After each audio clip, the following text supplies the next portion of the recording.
Siapa yang berwudu dan menyempurnakan wudunya, menyempurnakan wudunya. Penyempurnaan wudu adalah menjalankan seperti sunnah Nabi Sallallahu Alaihi Wasallam. Ingat, yang paling pertama niat dalam hati mau wudu karena Allah perintahkan. Yang kedua, harus minimal tempat yang paling standar, minimal ya. Seperti misal wudu itu pergelangan tangan yang diperintahkan. Ini pergelangan tangan. Ini batas minimal.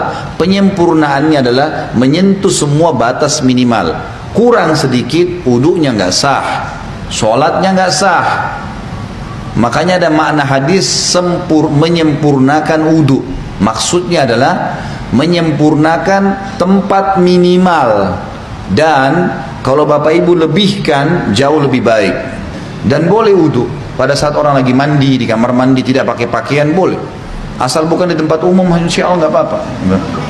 Lah iya, kamar mandi kita sendiri ada pintunya tertutup nggak ada masalah. Karena pernah ada yang bilang gitu, Ustadz boleh nggak saya wudu sementara saya mandi, atau saya harus tutup dengan sarung atau handuk? Kalau sendirian nggak ada masalah, nggak ada larangan di situ. Maka kita boleh. Nah, pada saat itu justru kesempatan melebihkan. Siku bisa dilebihkan, mata kaki bisa dilebihkan, kan bisa dilebihkan gitu kan, kesempatan pada saat itu. Wudu yang benar, yang dikatakan sempurna adalah contohnya mengambil air dengan dua telapak tangan kanan, dua telapak tangan, kemudian kalau keran lagi jalan juga begitu, menarik dari sisi punggung kanan ke pergelangan dengan tangan kiri. Ini dulu dimulai tarik dari sini, dilebihkan ini batas minimal, lebihkan. Kemudian tangan kanan menarik untuk tangan kiri juga sampai batas lebih dari batas minimal, sampai ke sini kurang lebih. Kemudian baru mempertemukan antara punggung dalam dua-duanya dan menyelat-nyelatkan di antara dua jari.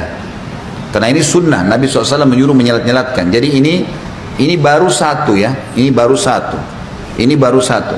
Kemudian diulangin, pelan-pelan, sempurnakan. Balasannya hanya sempurnain ini, syahadat masuk surga. Buru-buru, gitu kan. Pelan-pelan, 1, 2, sampai 3 selesai. Yang selanjutnya, mengambil air di telapak tangan, kemudian memasukkan setengahnya ke mulut sambil kumur-kumur, sisanya dihirup di hidung. Kemudian sementara mulut kita kumur-kumur, tangan kiri membuang yang di hidung, baru kemudian yang di mulut dibuang. Itu satu. Sebagian dalam mazhab Malikiyah dianjurkan agar ya menggosok mulut dengan jari. Terutama yang saya katakan adalah di bagian depan gusi, karena biasanya di sini ada lendir yang membuat bau mulut nggak enak. Kita kalau wudhu sebentar misalnya lagi kumur-kumur, bapak ibu coba masukin di bagian depan ini, sering ada lendir 4 sisi ini. Itu kalau dikeluarin bau mulutnya jadi hilang. Itu dianjurkan. Sebagian juga ulama mengatakan dianjurkan kumur-kumur maksimal, karena ada hadis yang lain berbunyi, tidak ada seseorang pun dari kalian berwudu seperti wuduku ini, Nabi SAW praktikin, kecuali akan berjatuhan semua dosa-dosanya bersamaan dengan tetesan air terakhir.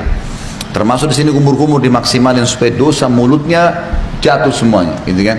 Setelah itu mengambil air dengan 2 telapak tangan, kemudian dari awal tumbuhnya rambut sampai 2 jari di bawah dagu, dari awal kuping kanan dengan kuping kiri, dimasukkan di wajah, kemudian diputar. Ini 1, gitu kan. Kemudian 2, ini semuanya kena, dan seterusnya 3. Bagi teman-teman yang berjenggot tentu diselat-selatkan, sunnahnya begitu. Diselatkan jari di antara jenggotnya, sebagaimana mungkin kalau jenggot seperti saya mungkin dimasukkan begitu. Kemudian telapak tangan kanan ditarik dari sisi kanan punggung, ditarik sampai ini, ingat ini batas minimal. Banyak orang wudu ininya nggak kena nih, ini nggak kena, ini bisa nggak sah wudunya, nggak sah sholatnya. Jadi tarik sampai sini nih, kemudian baru diputar ke dalam, 1, 2, 3. Sampai 3 kali.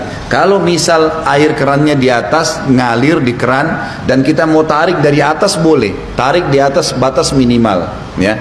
Jadi ditarik dari sini di atas siku, tarik ke bawah, kemudian baru diputar ke bagian dalam. Kanan dulu baru kiri. Setelah itu baru kepala. Kepala ini diambil air. Sunnah Nabi SAW ditarik dari awal kepala sampai ke tengkuk, ya, sampai ke batang leher, kemudian ditarik lagi ke atas kembali. Lalu jari telunjuk masuk ke dalam lubang, ibu jari mutar di belakang. Satu, ya. Ini satu-satunya yang dilakukan satu kali saja. Kalau semua tadi anggota tubuh, telapak tangan, tangan sampai siku, wajah, ini semua tiga kali. Kumur-kumur, bersihkan hidung semua 3 kali. Kecuali kepala cuma sekali. Bagi ibu-ibu yang rambutnya panjang, ditarik sampai ke tengkuk, lalu ditepuk-tepuk ke atas. Sampai kembali ke depan, baru kemudian masuk ke sini, baru diputar. Selanjutnya telapak kaki, dibasuh minimal mata kaki, lebihkan ke atas. Lebihkan ke atas supaya memang sempurna. Setelah itu jangan pernah lupa ucapkan syahadat, asyhadu an la ilaha illallah wahdahu, ada tambah la syarikalah, tidak ada sekutu baginya, wa asyhadu anna muhammadan abduhu wa rasuluh. Itu saja dijamin, kata Nabi SAW, dibukakan baginya 8 pintu surga. Ia boleh memasuki dari mana saja dia mau atau dia suka.